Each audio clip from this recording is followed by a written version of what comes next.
Welcome to V power news బులెటిన్ల ముందుగా headlines. కుప్పంలో ఘనంగా పెద్దపల్లి గంగమ్మ అగ్నిగుండం ప్రవేశం.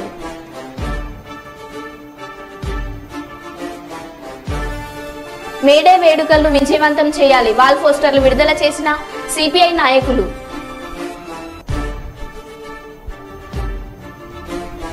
కాసిపేట 2 గనిపై సిఐటియు నూతన కమిటీ ఎన్నిక. శ్రీ బ్రహ్మరాంబ మల్లికార్జున స్వామి ఆలయంలో ముగిసిన అగ్నిగుండాలు.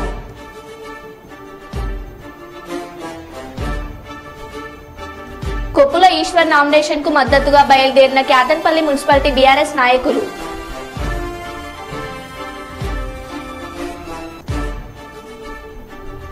పర్యావరణ పరిరక్షణను ప్రతి ఒక్కరూ సామాజిక బాధ్యతగా గుర్తించాలి. ఇక వివరాల్లోకి వెళ్తే, ప్రపంచ కార్మిక దినోత్సవం మేడే వేడుకలను విజయవంతం చేయాలని సిపిఐ కేంద్రం కార్యదర్శి ఎండి అక్బర్ అలీ కోరారు. మందమరి ఏరియా రామకృష్ణపూర్ ఉపరితల గనిలో ఏర్పాటు చేసిన సమావేశంలో మేడే వేడుకల వాల్ పోస్టర్లను విడుదల చేశారు.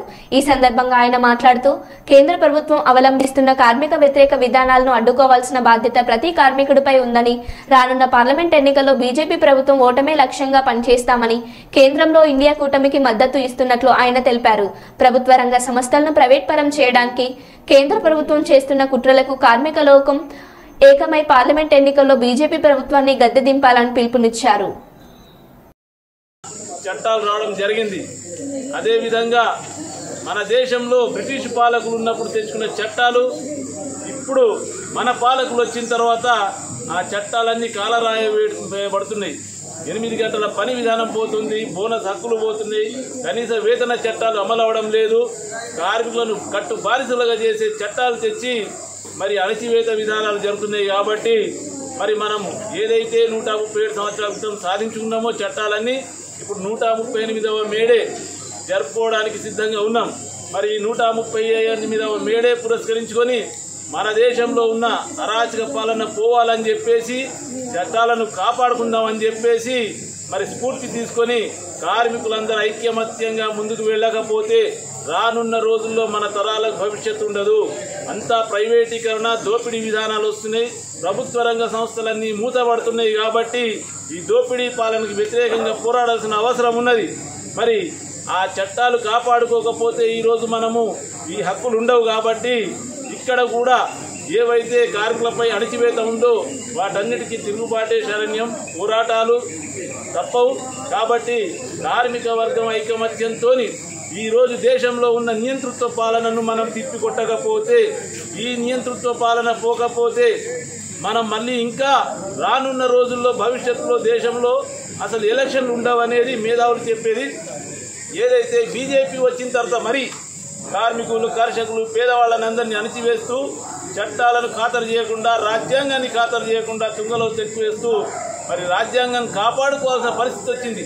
మనం ఏదైతే బ్రిటిష్కు వ్యతిరేకంగా పోరాడి తెచ్చుకున్నామో అవన్నీ ఇప్పుడు అన్నీ కాలరాసి వేసి మనువాదాన్ని తీసుకొచ్చేసి ఈ కార్మికులను ఎప్పుడో తరాల కింది బానిసత్వంలోకి నెట్టివేసే పరిస్థితి దేశంలో వస్తుంది. కాబట్టి దాని స్ఫూర్తితోనే మరి ఈ రోజున్న బీజేపీ అరాచక పాలన పోవాలంటే రానున్న రోజులలో కార్మికులంతా ఐక్యమత్యంతో ఏదైతే అన్ని సంఘాలు కలిసి, అన్ని రాజకీయ పార్టీలు కలిసి వాళ్ళపై ఏదైతే తిరుగుబాటు అభ్యర్థులుగా పెట్టిండ్రో మరి వాళ్ళను కూడా మనం గెలిపించడం ద్వారా ఈ అరాచక పాలనను వ్యతిరేకించి ఇండియా కూటమిని ముందుకు తీసుకెళ్తేనే మనమందరం ఐక్యమత్యంతో ఈ కార్మిక వర్గం, ప్రభుత్వ రంగ పరిశ్రమలు, మన భవిష్యత్తు, మన పిల్లల భవిష్యత్తు ఉంటుంది. కాబట్టి కార్మికులు ఈ 138వ మేడేను స్ఫూర్తిగా తీసుకొని ఈ అరాచక పాలనకు విధానంగా పోరాడదామని చెప్పేసి పిలుపునివ్వడం జరుగుతుంది.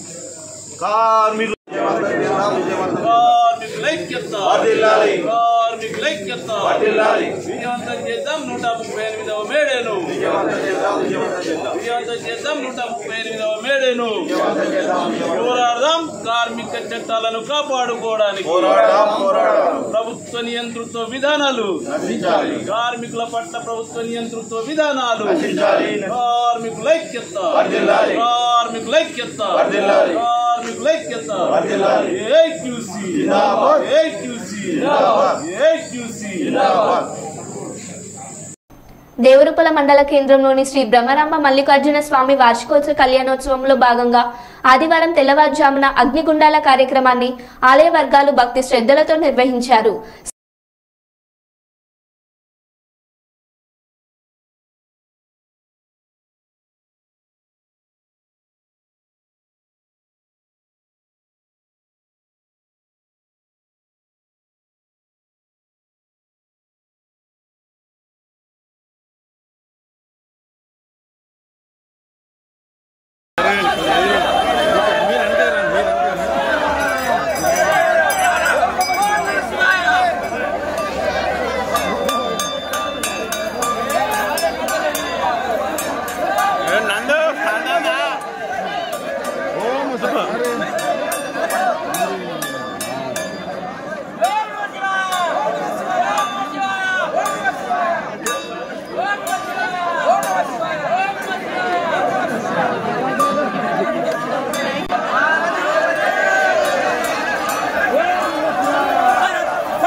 రాజన్న సిరిసిల్ల జిల్లా బోయినపల్లి మండల కేంద్రంలో అమాలి సంఘం కార్మికుల ఆధ్వర్యంలో మేడే కరపత్రాన్ని ఆవిష్కరణ చేసిన జిల్లా సిఐటియు సంఘం మే 1 రోజున బోయినపల్లి మండల కేంద్రంలో అన్ని గ్రామాల్లో జెండా ఎగరవేయాలని, జెండా ఎగరవేసిన అనంతరం అన్ని రంగాల కార్మికుల మండల కేంద్రానికి వచ్చి జెండా ఆవిష్కరణ కార్యక్రమంలో పాల్గొని విజయవంతం చేయాలని ఈ సందర్భంగా జిల్లా సిఐటియు పిలుపునిచ్చారు.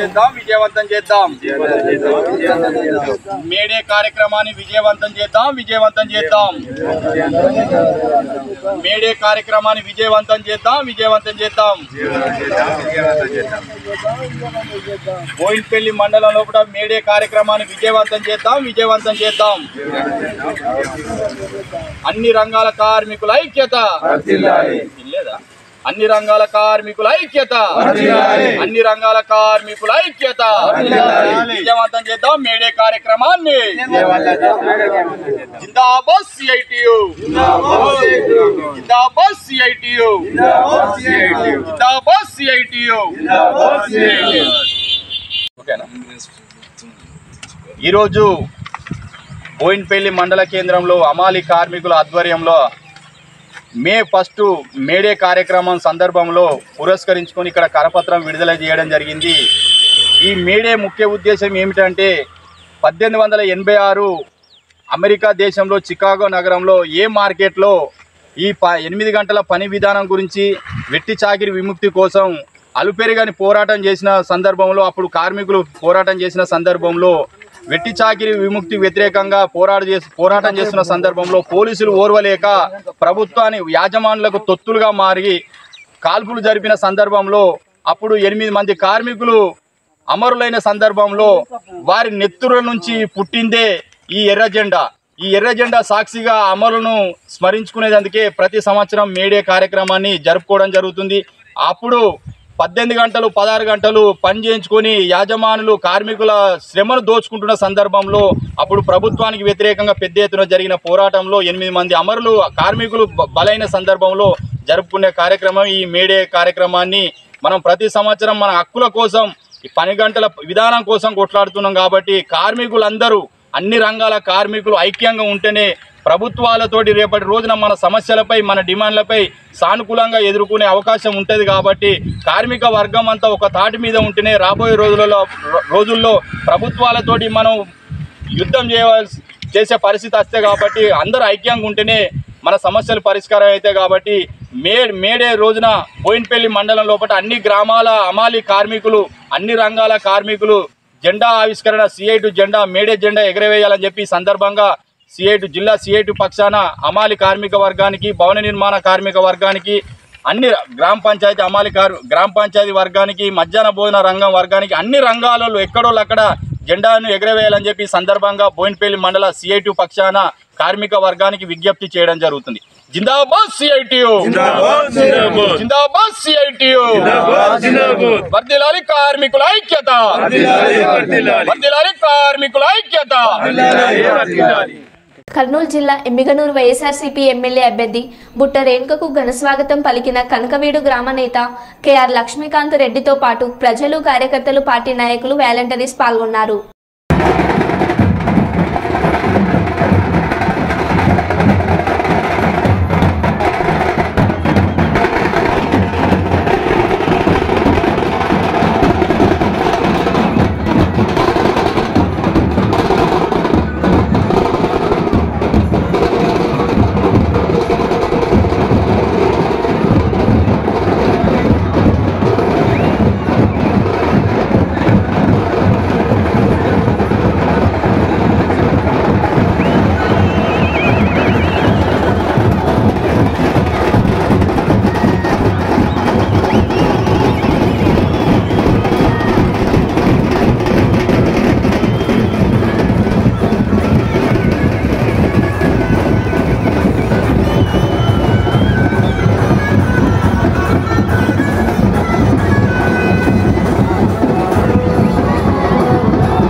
కార్యకర్తలు పార్టీకి పునాది లాంటి వారని, కార్యకర్తలు లేనిది పార్టీ లేదని, ఆశావహులు నిరుత్సాహపడవద్దని, తప్పకుండా న్యాయం జరుగుతుందని జాతీయ కాంగ్రెస్ ఎన్నికల పరిశీలకుడు వి శంకర్ అభిప్రాయపడ్డారు.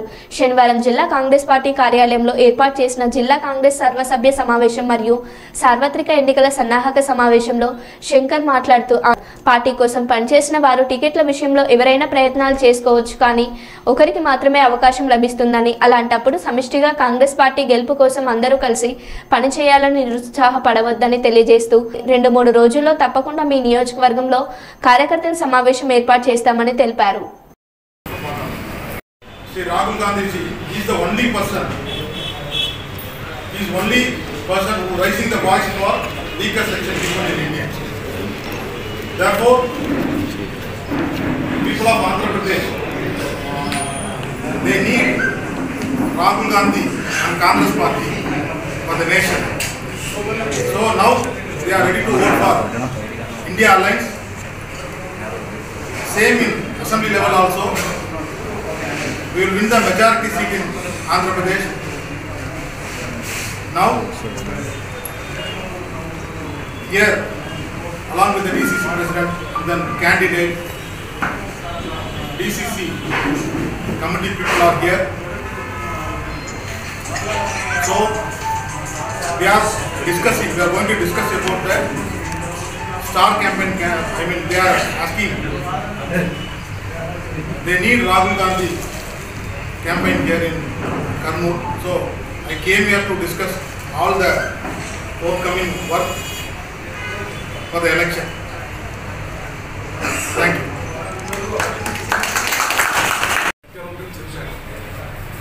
రాహుల్ గాంధీ నాయకత్వంలో ఖచ్చితంగా ఇండియా కూడా ప్రభుత్వం ఏర్పడుతుంది. ఈ రాష్ట్రంలో మంచి సీట్లు సాధిస్తాం. కానీ అందరూ ఒకటే కదా, రాహుల్ గాంధీ పేరు కాకుండా, ఇందులప్ప పేరు కాకుండా అవే నాయకుల వల్ల కొంతమంది ప్రజల్లో పొందుతాం. ఓటు రాదు, ఇందులప్ప పేరు చెప్పాల్సిందే, రాహుల్ గాంధీ పేరు చెప్పాల్సిందే. అలాగే కాంగ్రెస్ పార్టీ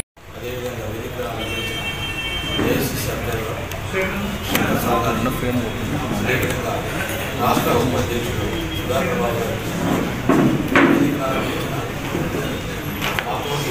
కార్యవర్గ సభ్యులు, నమస్కారాలు. ముఖ్యంగా ఈరోజు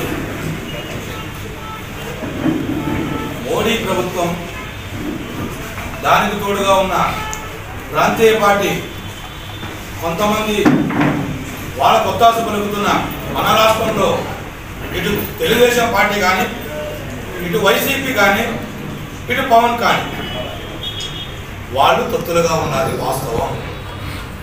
ఆంధ్రప్రదేశ్ దేశంలో ఆయన నాశనం చేస్తే రాష్ట్రంలో వీళ్ళు నాశనం చేయడానికి సిద్ధంగా ఉన్నారు. నాశనం చేస్తూ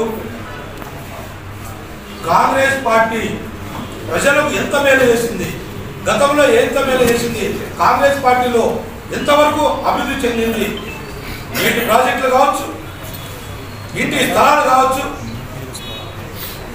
అదేవిధంగా ఇండస్ట్రియల్స్ కావచ్చు, వివిధ కోణాల్లో అభివృద్ధి చెందింది ఒక కాంగ్రెస్ ప్రభుత్వంలో మాత్రమే మనం గమనించాలి. ఆ రోజు 1978లో ఇందిరాగాంధీ గరీబ్ హఠావో తీసుకురావడం జరిగినది. పేదలరా రేపు మన పేదలు ముందుకు రాకపోతే దేశం అభివృద్ధి ఉంటుంది. అందువల్లే ఆనాటి ఇందిరాగాంధీ దేశం మొత్తం మీద కింద ఉన్న పేద ప్రజలు విజృంభించడం జరిగినది. నేడు దేశము మతాల మధ్య, కులాల మధ్య చిచ్చు పెడుతూ బొబ్బలు పెడుతున్న బీజేపీ ప్రభుత్వం వినాశనం చేస్తుంది, రాజ్యాంగాన్ని మారుస్తుంది. డాక్టర్ బిఆర్ అంబేద్కర్ రచించిన రాజ్యాంగాన్ని ప్రపంచంలో గొప్పగా భావిస్తున్న, నమస్కారాలు చేస్తున్నాం. ఈ రాజ్యాంగాన్ని మార్చడానికి మేము ఇదే కాంగ్రెస్ పార్టీ రాహుల్ గాంధీ ఇదే మాట చెప్పాడు. అందులో భాగంగానే కన్యాకుమారి నుంచి కాశ్మీర్ వరకు జోడో యాత్ర చేయడం జరిగినది. మేము మతాలకు వ్యతిరేకం, కులాలకు వ్యతిరేకం. ఖచ్చితంగా భారతదేశంలో అందరూ కలిసి ఉండాలి, భారతదేశం అభివృద్ధి చెందాలి, భారతదేశంలో ఎటువంటి విద్వేషాలు లేకుండా చూడాలి. ఆ బాధ్యత ఆనాడు ఇందిరాగాంధీ తీసుకుంటే నేడు రాహుల్ గాంధీ తీసుకోవడం జరిగినది. అందువల్లే ఇప్పుడు పేద ప్రజలకు అండగా ఖచ్చితంగా కాంగ్రెస్ ప్రభుత్వం ఉంటుంది. అదేవిధంగా రాజ్యాంగాన్ని ఎలా మారుస్తారో అని ఛాలెంజ్ చేసిన వ్యక్తి ఎవరప్పంటే ఒక రాహుల్ గాంధీ మాత్రమే. ఇటు రాష్ట్రంలో అటు దేశంలో ఆనాడు ఆలోచించగలదు.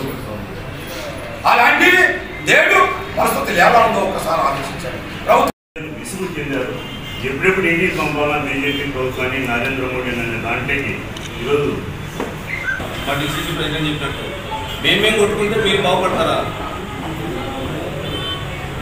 మసీదులో పనులు చంపేయడము, ఊళ్ళలో ఆవులను వాలేయడము, వీళ్ళ మధ్య కులాల మధ్య మతాల మధ్య చిచ్చులు పెట్టడము, గలాటా వచ్చి వీళ్ళు పప్పులు కట్టుకోవడం, ఇలా రాజకీయం ఇలా నా చేసేది. దయచేసి ప్రజలందరూ ఈ విషయాన్ని గమనించాలా. కాంగ్రెస్ పార్టీకి ఓటేయాలా. ఎంపీ అభ్యర్థి అయిన రాంకుల యాదవ్ గారికి ప్రతి ఒక్కరిలో పర్యావరణ పరిరక్షణపై దురదృష్టి లేకపోవడం వల్లే ఇలాంటి వేసవి వడగాల్పులు, వేసవి మండుటెండలు చూస్తున్నామని సీనియర్ గ్యాస్ట్రోఎంట్రాలజిస్ట్ డాక్టర్ శర్మ అన్నారు. కర్నూలు నగరంలోని మున్సిపల్ హైస్కూల్ మైదానంలో శిక్షకుడు రాఘవేంద్ర ఆధ్వర్యంలో ఏర్పాటు చేసిన సిలంబం వేసవి శిక్షణ శిబిరాన్ని ఆయన ముఖ్య అతిథిగా హాజరై ప్రారంభించారు. ఈ సందర్భంగా ఆయన మాట్లాడుతూ గతంలో ఎన్నడూ లేని విధంగా తీవ్ర గాల్పులతో కూడిన వేసవి మండుటెండలు మానవ జాతిని ఉక్కిరిబిక్కిరి చేస్తున్నాయని చెప్పారు. పరిస్థితులు ఇలాగే కొనసాగితే మానవ జాతి మనుగడకే ముప్పు వాటిల్లే ప్రమాదం ఉందని ఆయన తెలిపారు. ముఖ్యంగా మొక్కలు పెంచకపోవడం, విపరీతంగా పెట్రోల్, డీజిల్, ఆటోమొబైల్స్ వినియోగం వంటివి ఎక్కువ కావడం వల్ల భూమి వేడికి ఇలాంటి పరిస్థితులు ఉత్పన్నమవుతున్నాయని చెప్పారు. సమ్మర్లో ముఖ్యంగా ఈ ఇయర్ అంటే ఇలానే భవిష్యత్తులో ఉంటే మానవ జాతి మనుగడకే ప్రాబ్లం వచ్చి మానవ జాతి అంతరించిపోయే పరిస్థితి కూడా ఉంది. దీన్నే క్లైమేట్ చేంజ్ అంటారు. అంటే పర్యావరణం బాధ్యత ప్రతి ఒక్కరి మీద ఉంటుంది. పర్యావరణాన్ని పరిరక్షించుకోవాలి అనే దీని ఆ ధ్యాసగాన ఉండి ఉంటే కొంతవరకు మనము ఈ పరిస్థితి ఎదుర్కొనే వాళ్ళం కాదు. ఎందుకంటే ఇది కేవలము మ్యాన్మేడ్ డిజాస్టర్ అంటారు. అంటే ఈ కెటాస్ట్రోఫ్ అంటే ఈ ఒక భయంకరమైన సమస్య మనుషుల వల్లనే వచ్చింది. ఎందుకంటే కార్బన్ ఎమిషన్స్ అంటారు. అంటే ఈ హైడ్రోకార్బన్స్ అంటే ఫాజిల్ ఫ్యూయల్స్ అంటే ముఖ్యంగా ఈ పెట్రోలు, డీజిల్ ఇలాంటివన్నీ ఆటోమొబైల్స్ ఎక్కువ కావడము, తర్వాత ఏసీలు ఎక్కువ కావడము, అదే కాకుండా పొల్యూషన్ చాలా చాలా ఎక్కువైపోయింది. ఎయిర్ పొల్యూషను, వాటర్ పొల్యూషను, ఇట్లా రకరకాలుగా పొల్యూషన్ ఎక్కువైపోయింది. దీనివల్ల ఏమవుతుందంటే టెంపరేచర్ రైజ్ అయిపోయినాక ఈ భూమి కూడా వేడెక్కడము, గ్లేషియర్స్ అనేవి మెల్ట్ అయిపోవడము, అందులో unseasonal rains, unseasonal floods, heat waves, ఈ రకంగా ఒక ప్రమాదకరమైన సైక్లోన్స్, ప్రమాదకరమైన జీవితము మనుషులు లీడ్ చేసే అవకాశం ఉంది. కాబట్టి ఇప్పుడు ఈ చిన్నారులను కానీ మనం శిక్షణ ఇస్తూ వీళ్లకు ఏ రకంగా పర్యావరణ బాధ్యత అనేది నేర్పించాల్సిన ఆవశ్యకత కూడా ఉంది. ఈ సమ్మర్లో అంటే ఇలాంటి సమ్మర్ చూసినాక ప్రతి ఒక్క మానవుల్లో ప్రతి ఒక్కరిలో ఆ చైతన్యం కలగాలి. మన దేశం అని కాదు, ప్రపంచం మొత్తం మీద కూడా మానవ జాతి చేస్తున్న ఒక భయంకరమైన కృత్యం ఏమి అంటే ఈ కార్బన్ ఎమిషన్స్ ఎక్కువ చేయడము. దీనివల్ల ఈ కంట్రోల్ కాక ఒకరికొకరు హెల్ప్ చేసుకుంటూ మానవ జాతికి సహాయం చేసుకోకపోతే రానున్న రోజుల్లో మానవ జాతి అంతరించిపోయే అవకాశం ఉంది ఈ ప్లానెట్ మీద, ఈ భూగ్రహం మీద. కాబట్టి ప్రతి ఒక్కరూ ఈ బాధ్యత తీసుకోవాలనే మెసేజ్ నాకు ఇవ్వాలనిపించింది ఈ ఎండాకాలంలో. ఇంకోటి ఏమంటే ఈ సిలంబం అనేది ఒక ప్రాచీన క్రీడ. దీంట్లో ఈ క్రీడ ప్రాక్టీస్ చేసేటప్పుడు ముఖ్యంగా పిల్లలు బ్రీదింగ్ మీద చాలా కంట్రోల్ కూడా చేసుకుంటారు. అంటే డీప్ బ్రీదింగ్ అనేది చాలా చాలా అవసరము. అదే కాకుండా ఫిజికల్ ఎక్సర్సైజ్ చేయడం వలన దేహదారుఢ్యం పెరుగుతుంది. ఏకాగ్రత వలన it is like A concentration, ఏకాగ్రత అనేది మెడిటేషన్ లాంటిది. సో దీంట్లో ఫిజికల్ ఎక్సర్సైజ్ ఉంది, మెంటల్ స్టామినా పెరగడానికి అవకాశం ఉంది, బ్రీదింగ్ బాగా డెవలప్ అవుతుంది, ఇమ్యూనిటీ పెరుగుతుంది. ముఖ్యంగా ఈ స్పోర్ట్స్లో పాల్గొనడం వలన కొన్ని హార్మోన్స్ రిలీజ్ కావడం వలన మన బాడీలో ఆ న్యూరో ట్రాన్స్మిటర్స్ హార్మోన్స్ వలన ఇమ్యూనిటీ కూడా పెరుగుతుంది. కాబట్టి బట్ సమ్మర్ కాబట్టి చిన్నపిల్లలు కాబట్టి వీళ్ళు ఎక్కువసేపు ఏది చేయకూడదు. అర్లీ మార్నింగ్ ఈ కార్యక్రమం అయిపోగొట్టుకోవాలి. ఈవినింగ్ అయినా కానీ ఆ వేడి అట్లే ఉంటున్నది. కాబట్టి very early morning around 6:30 to 7 o'clock 7:15 కల్లా అయిపోవాలి ఈ కార్యక్రమం. ఆ తర్వాతనే మిగతాది మనము చూసుకోవచ్చు. కాబట్టి నేను ఆ శిక్షకుడిని కూడా కోరుకోవడం ఏమంటే, మీరు చిన్న పిల్లలతో డీల్ చేస్తున్నారు, వాళ్ళతో డీల్ చేసేటప్పుడు చాలా చాలా జాగ్రత్తగా ఉంటూ వాళ్ళను కేవలం మార్నింగ్ 6:30, 7 ఆ టైంలో కల్లా అయిపోగొట్టాలని నేను కోరుకుంటున్నాను. ఈ కార్యక్రమానికి నన్ను పిలవడం నాకు ఎంతో సంతోషాన్ని ఇచ్చింది. సిరిసిల్ల జిల్లా కేంద్రంలోని డీసీసీ కార్యాలయంలో ఏఐసీసీ ఇన్ఛార్జి దీపాదాస్ మన్షి, తెలంగాణ రవాణా మరియు బీసీ సంక్షేమ శాఖ మంత్రి పొన్నం ప్రభాకర్, ఎమ్మెల్యేలు ఆది శ్రీనివాస్, కవ్వంపల్లి సత్యనారాయణతో కలిసి మీడియా సమావేశం నిర్వహించారు. వారు మీడియాతో మాట్లాడుతూ ఏఐసీసీ ఇన్ఛార్జి దీపాదాస్ మన్షి, ఏఐసీసీ సెక్రటరీలు రోహిత్ చౌదరి, విష్ణురాజ్ సిరిసిల్లాలో జరుగుతున్న పరిణామాలు నేతన్నలతో మాట్లాడడానికి వచ్చారని, ఆత్మహత్యలు దురదృష్టకరమని అన్నారు. हम लोग राजनीति करेंगे, ये कांग्रेस पार्टी कभी नहीं सोचता है, कभी नहीं करते हैं। इसीलिए हम लोग आए हैं इस समस्या का हाल ढूंढने के लिए। कुछ समस्या का हाल हम लोग किए भी है सरकार की तरफ से, लेकिन अभी चुनाव के समय इसके बाद बैठ के हम लोग काम करेंगे। आप लोगों से ये दरख्वास्त है, आप लोग यहाँ के हो, आप लोग भी जानते हैं कैसे ये परिवार किस हालत में गुजारे हैं। अभी हम एक परिवार से मिलके आए हैं, उनका फादर जो हाल है, उनका पैरालिटिक पेशेंट है, उसका बेटा पोलियो है उनका, फिर भी वो थोड़ा सा काम करता है। उससे पहले जो परिवार में गया, उस परिवार में बेटा कुछ काम ही नहीं करता। एक ही फादर था जो सोर्स ऑफ इनकम था, वो भी खत्म हो गया। तो ऐसे समय परिवार के साथ खड़े रहना है, ये राजनीति का समय नहीं है। आप लोगों से भी मैं दरख्वास्त करूंगी कि आप लोग थोड़ा इस पद्मशाली कम्युनिटी के साथ, जो यहाँ के लोगों का रोजगार है, वो रोजगार को बेरोजगार बना देने वाला जो केसीआर के पार्टी है और जो बीआरएस है और जो बीजेपी है, वो जो मिलके एक तरफ से जीएसटी 12% लगा दिया, एक तरफ इस पद्मशाली कम्युनिटी का वीविंग का आगे बढ़ाने के लिए कोई सोच नहीं लिया। तो इसके विरोध करते हुए हम लोग आज आए हैं और इस जो दुख भरी कहानी सुना, 7 दिन में 5 परिवार के ऊपर ये आफत आ गया, उसके साथ हम लोग हमदर्दी के साथ खड़े हैं इस परिवारों के साथ, और आगे ये ना हो इसलिए हमारे तरफ से जो भी करना है, सरकार अभी कांग्रेस के बने हैं, सरकार के तरफ से जो भी करना है हम लोग उचित समझ के करेंगे। लेकिन चुनाव के समय कोड ऑफ कंडक्ट में हम कुछ नहीं बोल सकते, ना हम जुमला बोल के कुछ ऐसे बात करके जाएंगे जो हम कर नहीं सकते, वो हम नहीं करते। हम लोग वीवर कम्युनिटी के साथ है और आगे इनको बढ़ाने के लिए यहाँ जो 26,000 पावर लूम है, इन लोगों को कैसे मॉडर्नाइज करके सिरसिला के लिए अलग से एक वीविंग कम्युनिटी को आगे बढ़ाने के लिए मॉडर्नाइज तरीका से कैसे किया जा सकता है, उसके लिए हम लोगों का सोच है और नागतुमल्ला नागेश्वर जी आके चुनाव के बाद ये काम करेंगे। धन्यवाद।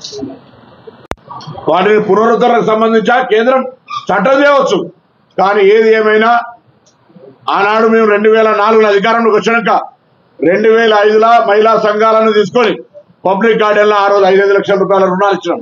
ఇవాళ మళ్ళీ వడ్డీ లేని రుణాలతో ఒకవైపు నేతన్నలను ఆదుకుంటూనే उनके लिए स्पेशल पॉलिसी करके यहाँ पे एक पार्क बना दिया, टेक्सटाइल पार्क, लेकिन ये जो क्लस्टर है पावरलूम क्लस्टर, इसको आगे बढ़ाने के लिए कोई कदम नहीं उठाया। तो आज इस हालात पैदा करने वाला बीजेपी है, आज इस हालात पैदा करने वाला बीआरएस है, और वो आके अगर कांग्रेस के ऊपर थोपते हैं, हम लोग सरकार बनाए हैं और इस क्लस्टर को आगे बढ़ाने के लिए पद्मशाली कम्युनिटी के साथ कांग्रेस खड़े हैं। क्लस्टर को आगे बढ़ाने के लिए जो कदम उठाना चाहिए इलेक्शन के बाद आके हम लोग कदम उठाएंगे। ఆనాడు కూడా మేము 2009 నుంచి 14 వరకు ఉన్నప్పుడు కూడా ఆత్మహత్యలు వద్దు, బతకడం ముద్దు అని ర్యాలీ తీసి ధైర్యం ఇచ్చే ప్రయత్నం చేసినాం.